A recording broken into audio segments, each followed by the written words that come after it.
Di antara dua benua, di persilangan timur dan barat, berdirilah sebuah kota yang telah menyaksikan kelahiran dan keruntuhan peradaban. Konstantinopel, lebih dari sekadar ibu kota, ia adalah cermin pergulatan sejarah dan filsafat manusia tentang kekuasaan, iman, dan waktu. Awalnya bernama Bizantion, kota ini adalah koloni kecil bangsa Yunani. Namun tahun 330 Masehi, Kaisar Konstantinus Agung menamai ulang kota ini, Konstantinopel. Disinilah Kekaisaran Kristen Timur meletakkan dasarnya. Konstantinus membayangkan kota ini sebagai Roma baru, tempat di mana dunia pagan dan dunia Kristen berbaur dalam tata ruang dan struktur kekuasaan. Hagia Sophia adalah lambang kemegahan Bizantium, simbol kekuasaan dan iman. Namun di balik dinding marmernya, filsafat teologi bergolak. Apakah kebenaran berasal dari wahyu atau akal? Konstantinopel menjadi panggung bagi perdebatan antara iman dan rasio. Disinilah filsafat Plato dan Aristoteles diserap, ditafsirkan ulang dalam terang kitab suci. Pada 1204, kota suci ini dijarah bukan oleh musuh Islam, tapi oleh sesama Kristen dari Barat. Peristiwa ini menjadi refleksi kelam. Apakah manusia lebih haus kekuasaan daripada kebenaran? Dalam kejatuhan, para cendekiawan bertanya, jika kota suci bisa hancur oleh saudara seiman, di manakah keadilan ilahi berada? Pada 29 Mei 1453, sejarah berganti wajah. Sultan Mehmed II, penakluk, menaklukkan Konstantinopel. Kota itu jatuh, namun juga bangkit dalam wajah baru, Istanbul. Bagi sebagian, ini adalah tragedi. Bagi yang lain, ini awal zaman baru. Tapi filsafat sejarah mengajarkan, perubahan adalah keniscayaan, dan setiap runtuh menyimpan kebangkitan. Konstantinopel bukan sekadar objek sejarah, tapi subjek refleksi. Hegel menyebut sejarah sebagai pengadilan dunia, di mana ruh manusia mengejar kebebasan. Di titik inilah kita menemukan makna terdalam sejarah, bukan soal menang atau kalah, tetapi tentang bagaimana manusia menyikapi waktu, iman, dan perubahan. Konstantinus menyatukan kekuatan spiritual dan politis di satu titik. Tapi sejak awal, ketegangan antara timur dan barat tak pernah benar-benar lenyap. Roma Barat berbahasa Latin. Konstantinopel berbahasa Yunani. Di antara keduanya, tafsir iman pun berbelah. Filsafat sejarah menyebutnya, dualitas nalar manusia, selalu cenderung membelah untuk memahami. Tapi di balik itu, tersembunyi kerinduan akan kesatuan. Ketika Barat dilanda kegelapan abad pertengahan, Konstantinopel menyimpan api pengetahuan. Di ruang-ruang perpustakaan tersembunyi, pemikiran Plato, Galen, dan Aristoteles dijaga, diterjemahkan, dan disebarluaskan. Api filsafat menyebar ke timur dan barat, bukan lewat pedang, tapi pena. Konstantinopel adalah titik temu, bukan tembok pembatas. Tak ada peradaban yang abadi. Tapi dalam kehancuran, manusia tetap mencari makna.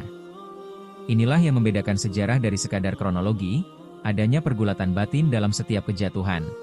Filsafat sejarah mengajarkan, bahwa setiap peristiwa bukan hanya tentang apa yang terjadi, tetapi apa yang coba dipahami manusia darinya. Ketika Konstantinopel jatuh, ilmunya tak ikut hancur. Ia mengalir ke Eropa Barat, memantik api Renaissance. Para filsuf Yunani berbicara kembali dalam bahasa Latin. Tanpa Konstantinopel, Eropa mungkin tak mengenal kembali filsafat klasik. Ironi sejarah, dari reruntuhan lahir kebangkitan. Adakah sejarah diatur oleh takdir? Ataukah manusia bebas menuliskannya? Filsafat sejarah adalah arena debat antara determinisme dan kebebasan. Bagi Augustine, sejarah bergerak menuju akhir ilahi. Bagi Ibn Khaldun, ia seperti roda kekuasaan. Hegel melihatnya sebagai manifestasi roh dunia. Tanbeye melihat tantangan dan respons. Hari ini, kota ini tak lagi bernama Konstantinopel. Tapi jejak sejarahnya tak pernah padam. Ia hadir dalam jalan, dalam puisi, dalam batu dan langit. Setiap zaman akan mengalami kejatuhannya. Tapi seperti Konstantinopel, ia akan bangkit, dalam bentuk dan nama yang lain. Konstantinopel adalah pelajaran. Tentang kuasa, tentang iman, tentang pengetahuan, dan tentang waktu. Ia adalah peradaban yang runtuh, tapi juga filsafat yang tak mati. Di antara deburan angin gurun dan riak air Eufrat yang abadi, sejarah Islam menanamkan salah satu jejak paling berpengaruhnya, Kufah. Kota ini bukan sekadar hamparan bangunan tua dan reruntuhan zaman. Ia adalah saksi bagi peralihan peradaban, tempat di mana tombak peperangan berganti pena ilmu pengetahuan, dan mimbar khilafah bergema dengan suara keadilan dan hikmah. Kufah Kota yang namanya disebut dengan rasa bangga oleh para ulama, dibisikkan dengan hormat oleh para sastrawan, dan dikenang dengan gemetar oleh para penguasa. Tahun 17 Hijriah. Umar bin Khattab, sang Khalifah Adil, membaca situasi geopolitik wilayah Irak yang baru saja ditaklukkan. Maka, ia memerintahkan pendirian kota strategis, sebagai garnisun militer, dan basis dakwah. Di bawah komando Sa'd bin Abi Waqqas, puluhan ribu tentara mendirikan barak-barak tenda, membentuk struktur kota yang terencana. Kufah dibangun di atas nilai-nilai Islam sejak awal, keadilan, kesederhanaan, dan kesetiaan. Tak seperti kota-kota Persia yang megah, Kufah lahir dari tanah dengan kesadaran akan misi kenabian. Beberapa dekade setelah pendiriannya, Kufah berkembang pesat. Pasar-pasar dibuka, masjid utama dibangun, dan para sahabat besar menetap di sana. Tahun 36 Hijriah, Ali bin Abi Thalib memindahkan pusat pemerintahan dari Madinah ke Kufah. Sebuah keputusan penting yang menjadikan kota ini pusat khilafah Islam. Disinilah Ali membumikan keadilan sosial. Ia memerangi ketimpangan dan menjunjung nilai kebenaran di tengah gejolak politik. Dengan menjadi pusat kekhalifahan, Kufah menarik para ilmuwan dan ahli agama dari seluruh penjuru. Abdullah bin Mas'ud mengajarkan tafsir dan hukum di Masjid Kufah. Murid-muridnya menyebarkan warisan ilmunya ke seluruh dunia Islam. Atas permintaan Ali, Abu al-Aswad al-Du'ali menyusun tata bahasa Arab pertama, cikal bakal ilmu nahwu. Maka lahirlah mazhab linguistik Kufah, rival abadi Bashrah. Di Kufah, ilmu qiraat, hadis, tafsir, dan fiqh berkembang pesat. Kota ini menjadi laboratorium ilmu Islam, tempat kata-kata diukir abadi dalam tinta dan jiwa. Namun, kejayaan selalu berdampingan dengan ujian. Ramadan tahun 40 Hijriah, Ali bin Abi Thalib ditikam saat salat di Masjid Kufah oleh seorang ekstremis Khawarij. Darah suci menodai sajadah sejarah. Beberapa tahun berselang, tragedi Karbala menggetarkan dunia Islam.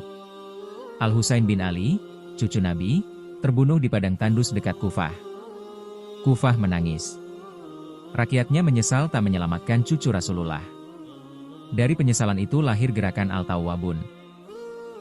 Pemberontakan suci yang memuliakan kehormatan yang terlambat. Dinasti berganti. Kekuasaan berpindah. Tapi Kufah tetap bertahan. Di era Umayyah, ia menjadi sarang perlawanan dan oposisi politik. Rakyat bersatu diam-diam, merancang perubahan. Disinilah pergerakan Abbasiyah disusun secara rahasia. Saat akhirnya mereka berkuasa, Kufah tetap menjadi pusat ilmu meski ibu kota berpindah ke Baghdad. Lebih dari sekadar pusat kekuasaan dan ilmu, Kufah adalah kota batin. Para sufi berzikir dalam hening malam. Para penyair membacakan bait-bait tentang cinta ilahi dan kefanaan dunia. Majelis-majelis mengenang duka Karbala. Zikir bercampur air mata. Cinta bercampur luka. Kufah tak hanya berpikir, ia juga merasakan. Hari ini, Kufah tetap berdiri. Tak lagi semegah dulu, namun tetap berwibawa. Masjidnya ramai oleh pelajar. Peziarah datang dari berbagai negeri. Anak-anak mengaji, tua muda berzikir. Sejarahnya masih hidup, bernafas dalam tradisi, bergetar dalam doa. Kufah adalah mercusuar yang tak pernah padam. Jika engkau ingin memahami sejarah Islam, jangan hanya membaca kitab-kitab. Datanglah ke Kufah, dan dengarkan bisikan dinding-dinding tuanya, tentang kesetiaan, pengkhianatan, perjuangan, dan cinta. Karena di kota inilah, sejarah Islam ditulis, dengan pena dan darah. Bayangkan sebuah tanah tempat dua sungai mengalir abadi, Tigris dan Eufrat. Disinilah peradaban manusia berakar sejak ribuan tahun lalu. Namun, pada abad ke-8 Masehi, tanah ini menjadi saksi lahirnya kota yang mengubah wajah dunia, Baghdad. Bukan sekadar kota. Baghdad adalah simbol semangat manusia untuk mencari cahaya di tengah zaman gelap. Di balik temboknya, ilmu disemai, seni tumbuh, dan peradaban Islam mencapai puncaknya. Inilah kisahnya. Tahun 762 M, Khalifah Abu Ja'far al-Mansur dari dinasti Abbasiyah mendirikan kota baru, yang diberi nama Madinat al-Salam, kota kedamaian. Ia mengundang arsitek, insinyur, dan ahli falak dari berbagai penjuru dunia Islam. Kota itu dirancang berbentuk lingkaran sempurna, sesuatu yang belum pernah dilakukan sebelumnya. 4 gerbang besar menghadap ke kota-kota utama dunia Islam, Kufah, Basrah, Syam, dan Khurasan. Di pusatnya, Istana Sang Khalifah dan Masjid Agung. Abad ke-9 dan ke-10, Baghdad berkembang menjadi pusat ilmu pengetahuan terbesar di dunia. Disinilah berdiri Bait Al-Hikmah, rumah kebijaksanaan, perpustakaan, observatorium, dan pusat penerjemahan karya-karya dari Yunani, Persia, dan India ke dalam bahasa Arab. Para ilmuwan seperti Al-Khwarizmi, Banu Musa, Hunain ibn Ishaq, dan Al-Kindi bekerja tanpa lelah menyusun peta langit, menghitung algoritma, dan menciptakan alat ukur canggih. Ilmu bukan hanya dikaji, tapi dikembangkan. Baghdad mengajarkan bahwa sains dan iman bisa berjalan seiring. Baghdad bukan hanya kota buku dan matematika, tapi juga kota puisi dan musik. Penyair seperti Abu Nuwas dan Bashar bin Burd melantunkan syair di tengah pasar. Seniman menciptakan mozaik rumit dan ornamen kaligrafi di dinding masjid. Musik berkembang di istana dan rumah-rumah. Wanita-wanita terpelajar turut hadir. Zubaidah binti Jakfar membangun saluran air untuk jamaah haji, dan wanita lain menjadi guru dan penyalin kitab. Kehidupan di Baghdad melampaui batas kasta, suku, atau bahasa. Ia menjadi rumah bersama umat manusia yang mencintai ilmu dan keindahan. Di bawah pemerintahan Khalifah Al-Ma'mun, Baghdad mencapai masa keemasannya. Bait Al-Hikmah tak hanya menjadi pusat penerjemahan, tapi juga tempat riset ilmiah. Eksperimen dalam kedokteran, astronomi, dan matematika dilakukan di sana. Konsep aljabar diperkenalkan, dunia mengetahui angka nol, dan ilmu kedokteran berkembang hingga ke Andalusia dan Eropa. Tak berlebihan jika Baghdad disebut sebagai awal Renaissance, tapi dengan sentuhan Islam. Tahun 1258. Dunia seakan terdiam saat pasukan Mongol, dipimpin Hulaguhan, mengepung Baghdad. Kota itu takluk. Bait Al-Hikmah dibakar. Sungai Tigris menjadi hitam oleh tinta kitab yang dilempar ke air, dan merah oleh darah para cendekia. Ribuan manuskrip hilang. Para ilmuwan dibunuh. Sebuah tragedi intelektual terbesar dalam sejarah umat manusia. Baghdad tak mati. Meski terluka, ia terus hidup. Setelah Mongol, kekuasaan berpindah-pindah, dari Ilhan, ke Mamluk, ke Utsmani.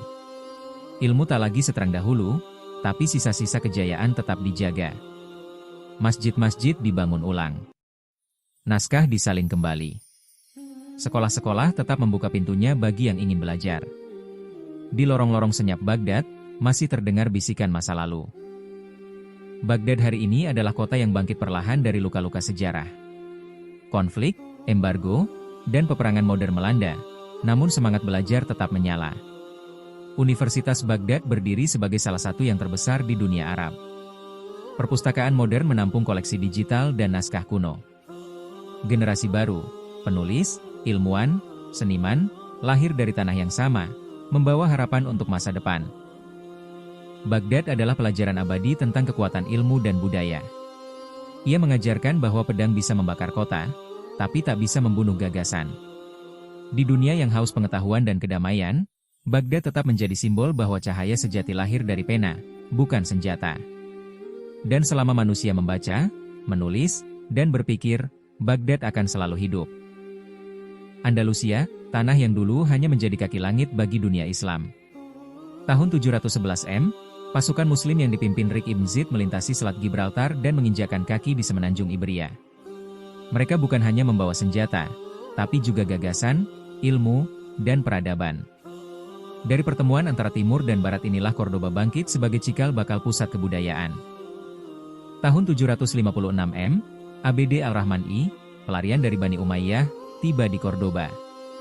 Ia mendirikan kekuasaan baru, Emirat Umayyah Andalusia. Ia tak hanya membangun istana dan masjid, tapi juga membentuk identitas baru, perpaduan Islam Timur dan tradisi lokal. Dari sini, Cordoba berubah menjadi ibu kota yang anggun dan strategis.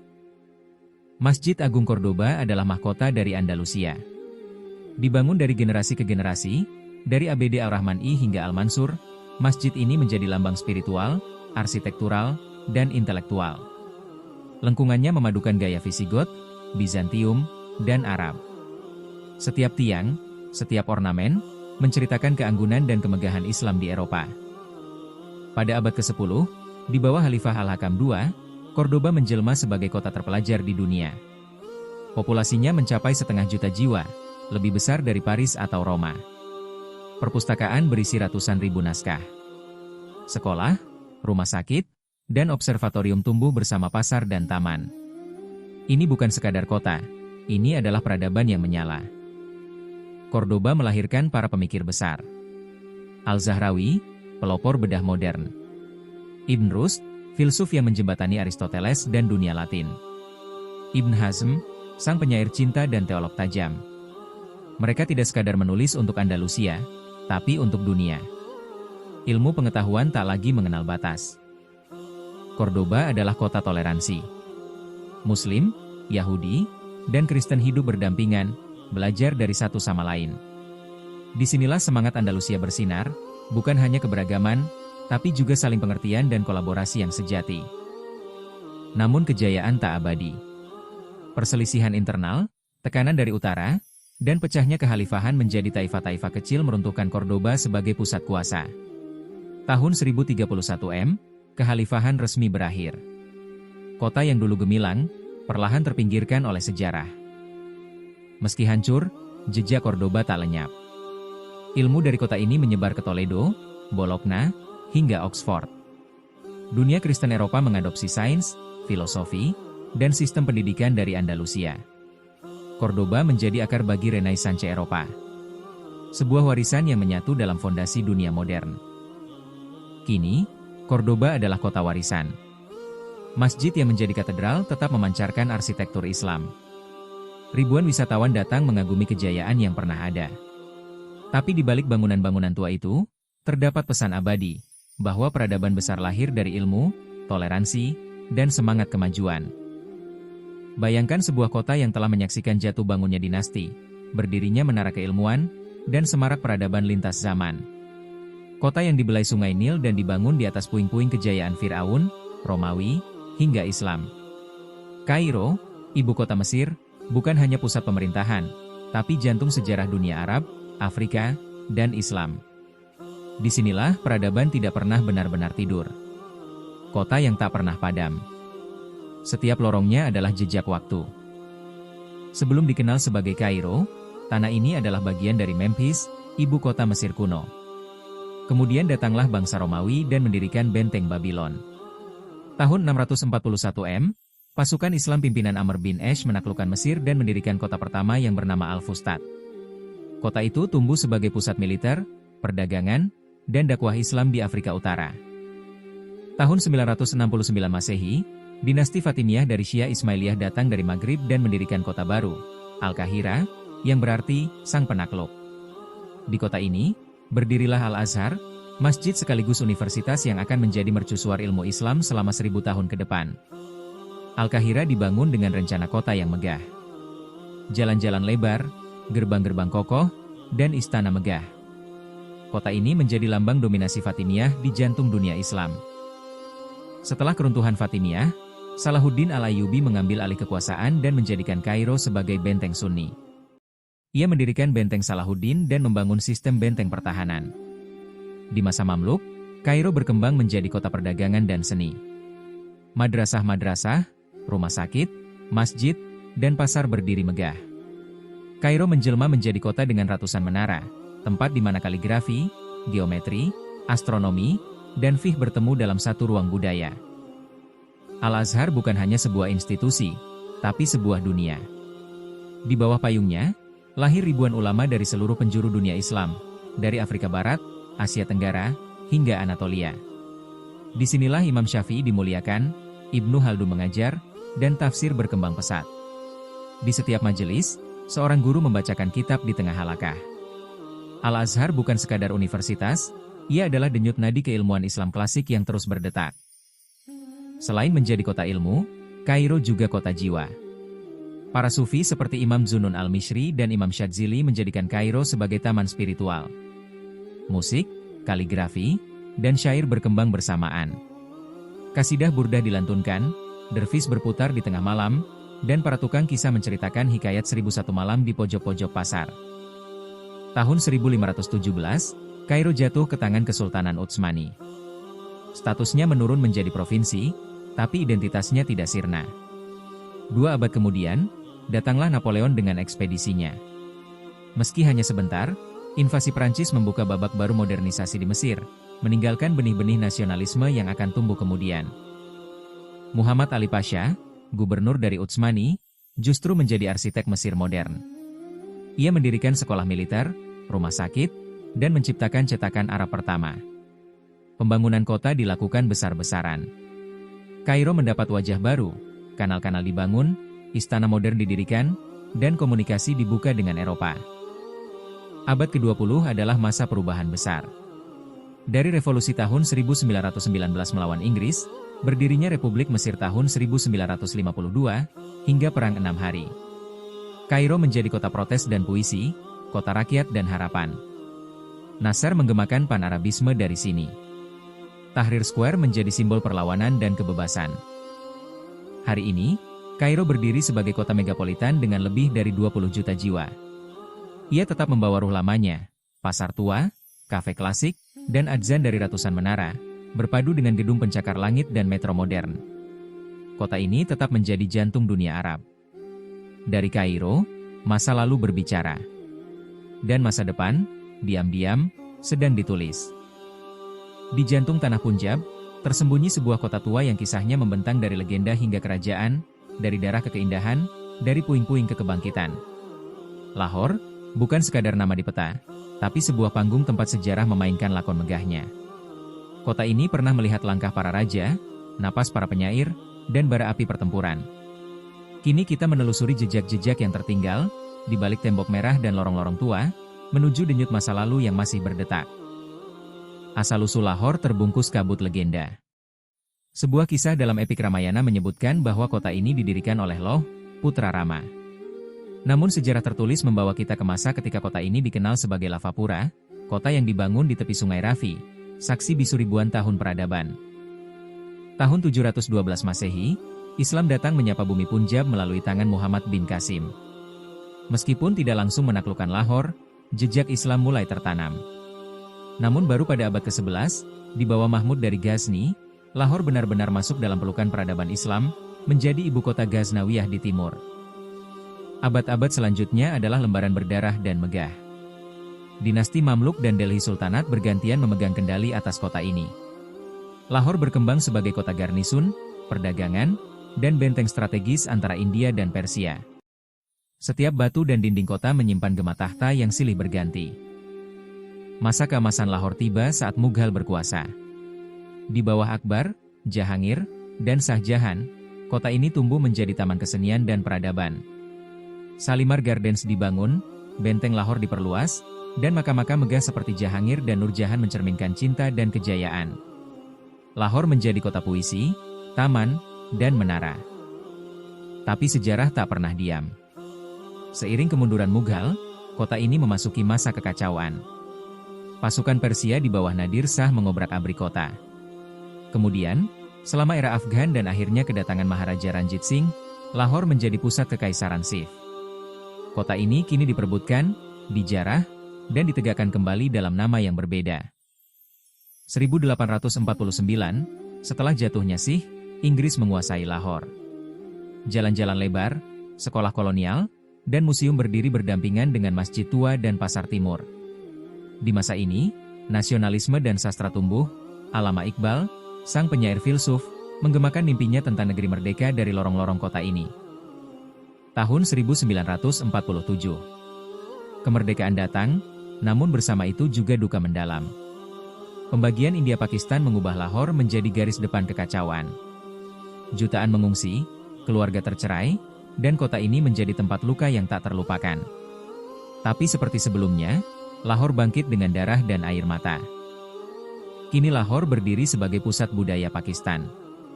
Universitas tertua, teater, seni, sastra, dan masakan menggambarkan jiwa kota ini.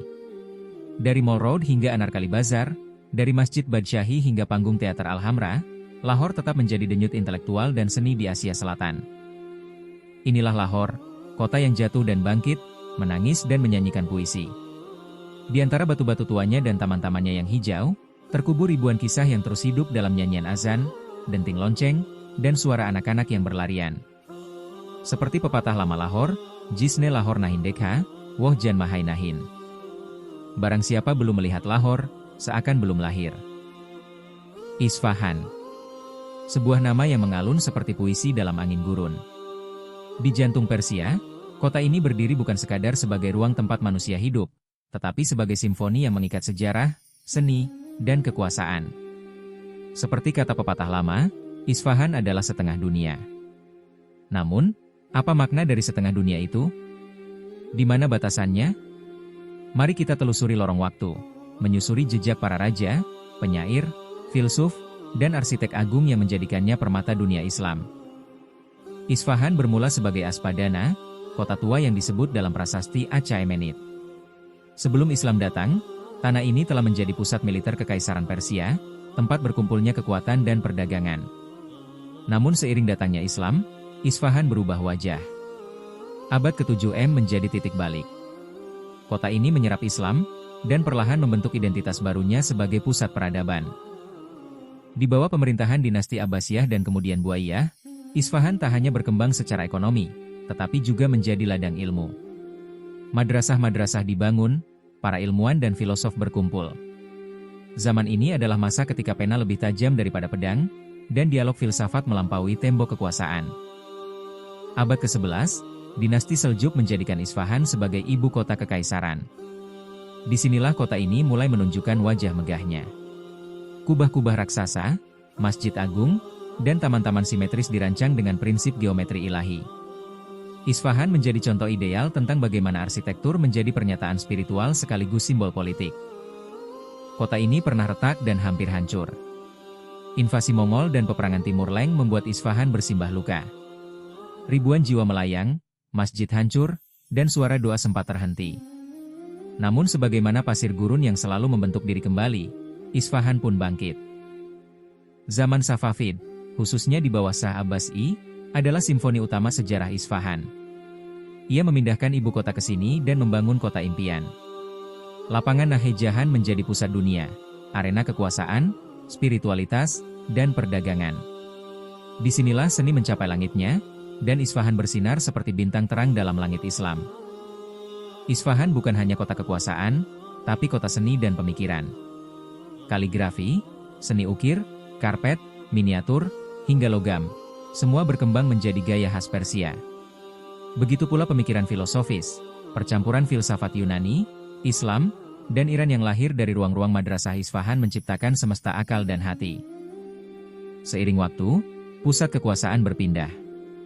Isfahan mulai meredup. Namun seperti kitab tua yang mengandung kebijaksanaan, kota ini tak pernah benar-benar mati.